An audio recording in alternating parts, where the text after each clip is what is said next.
नमस्कार मित्रांनो, आजच्या व्हिडिओमध्ये पाहणार आहोत GST 2.0 नंतर नवरात्रीच्या पहिल्याच दिवशी ऑटो इंडस्ट्रीमध्ये कशा प्रकारे विक्रम मोडला गेला आहे। त्या अगोदर तुम्ही जर या चॅनलवरती पहिल्यांदाच आला असाल तर चॅनलला सबस्क्राइब करा।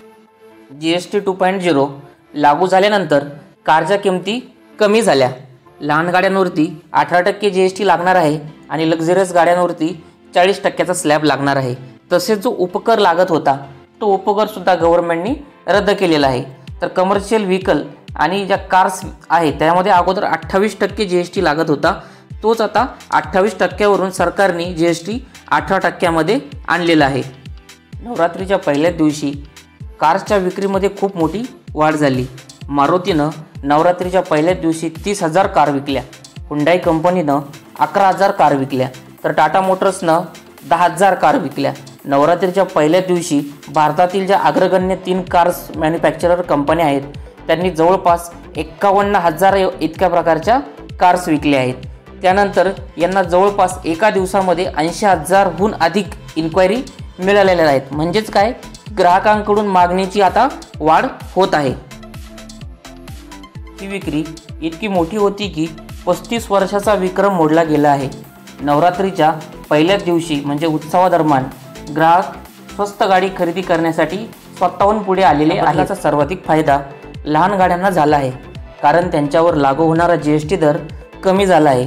लोक आता कमी खर्चामध्ये चांगली सुविधा घेण्याचं अपेक्षित करत आहे।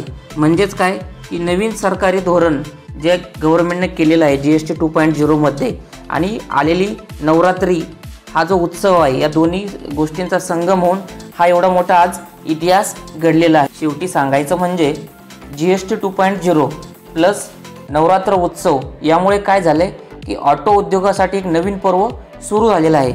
पण हे जे पर्व सुरू झाले याच्यात जर सातत्य ठेवायचं असेल तर कंपन्यांना काय करावं लागणार आहे, जो पुरवठा आहे गाड्यांचा तो नियमित ठेवायला लागणार आहे आणि ग्राहकांना जो विश्वास पाहिजे गाड्यांवरती तो विश्वास ग्राहकांना कंपन्यांवरती कार्सवरती असायला पाहिजे। आणि याच्यामध्ये ज्या सुख सुविधा असतात किंवा सर्व्हिस असतात या जी आहेत त्या वाढायला पाहिजेत, अजून चांगल्या भेटायला पाहिजेत, तरच ही जी अप ट्रेंड आहे वरती जाणारा ग्राफ आहे कार विक्रीचा हा कायम ठेवला जाऊ शकतो।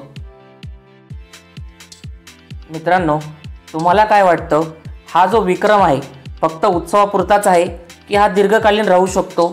तुमचं मत कमेंटमध्ये नक्की सांगा। व्हिडिओ आवडला असल्यास लाईक करा, शेअर करा आणि चॅनलला सबस्क्राईब करायला देखील विसरू नका। तुम्हाला नवरात्रीच्या हार्दिक शुभेच्छा। धन्यवाद।